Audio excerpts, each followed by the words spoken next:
Ассаламу алейкум, урматтуу мекендештер. Мен атым Акбар Азыкулов. Акыркы маалыматтар боюнча кыргызстандык биздин мекендештердин Россия Федерациясында саны 1 миллион 200 миңден ашык экен.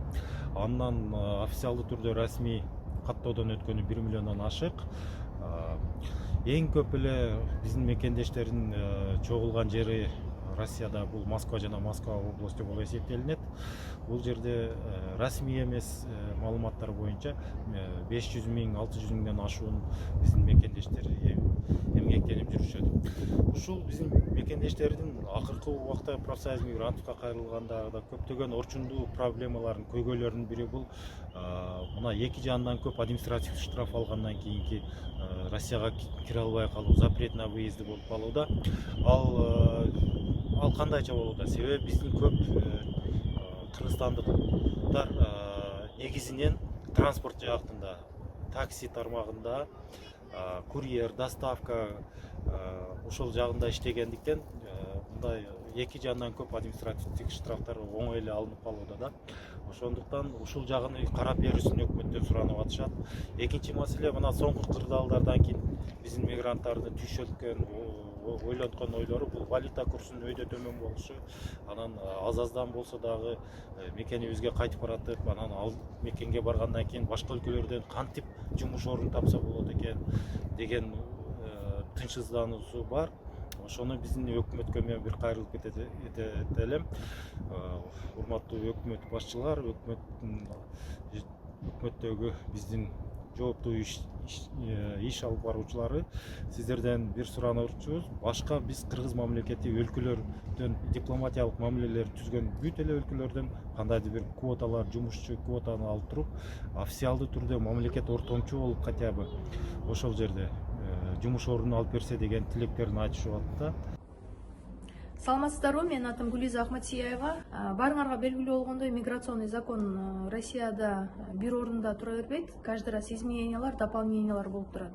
Ошого байланыштуу акыркы закон жөнүндө кичине сүйлөшкүм келди сиздер менен, жана сунушумду айта кетейин. Это фотографирование, дактилоскопия жана медицина боюнча. То есть медицинский освидетельствование боюнча көптөгөн биздин жарандарыбыздан жугуштуу оорулар чыгып жатат. Бул эмнени обозначать этет? Бул Минюст тарабынан полностью депортация коюлат ошо биздин жараныбызга. И кийин в дальнейшем ушу Россия жергесине кирип иштей албай тургандай болот да.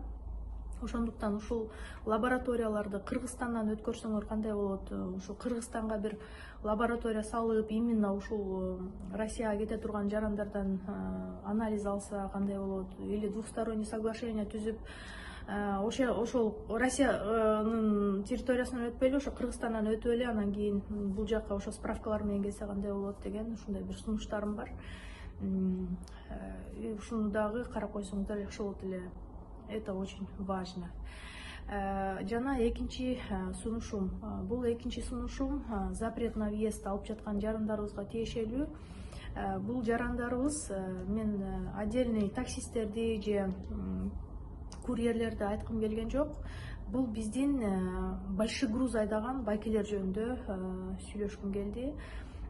Транзит болуп, бул жака чоң товарларды алып кирип, көптөгөн товарларды алып кеткен чоң большой груз айдаган байкелерибиз ошо транзит менен кирип, 1-2 штраф алган үчүн запретке кирип калып жатышат. И аларды болсо запреттен чыгаруу өзүнүн бир основаниясы болмоюнча чыга албайт да. То есть сот аркылуу гана муну надо оспаривать.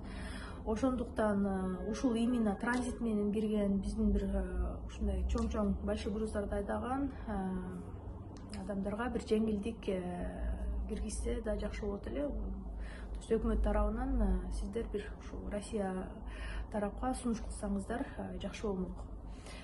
Жана ошондой эле менин үчүнчү сунушум бул биздин келечектер, биздин мындайча айтканда 18-ге 19-га чыккан балдар жөнүндө сүйлөшкүм келди. Буларга Кыргызстандан эле дополнительный какой-то курстарга профессия берип, анан кетирсеңиздер жакшы болот эле ушул Россия жергесине. Анткени көптөгөн биздин жаш балдарыбыз наркотика менен кармалып, же профессиясы жок, ушундай бир кыйналуу нерселерге душар болуп жатышат.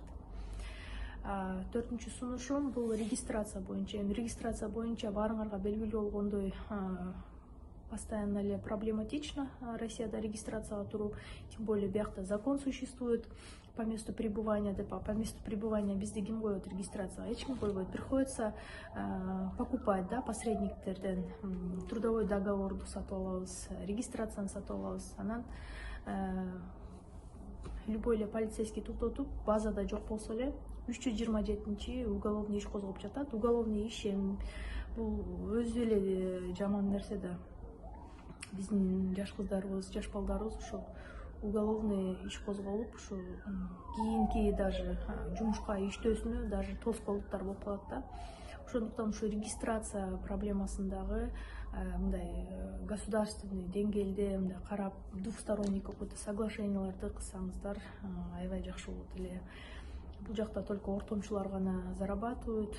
Либо мындайча айтканда, мындай бир ушу Россияга бир дополнительный сунуштарды киргизсеңиздер жакшы болмок, потому что биздин жарандар готовы на легализацию, готовы платить какие-то налоги, деньги, да, в доход государства, чтобы их легализовали. Вот ушундай сунуштарым бар. Эми коротко эле айтайын, бул эми именно ушундай сунуштар, которые наболевшие, аябай баарына керектүү деп ойлойм. Рахмат, мейлиңиздер.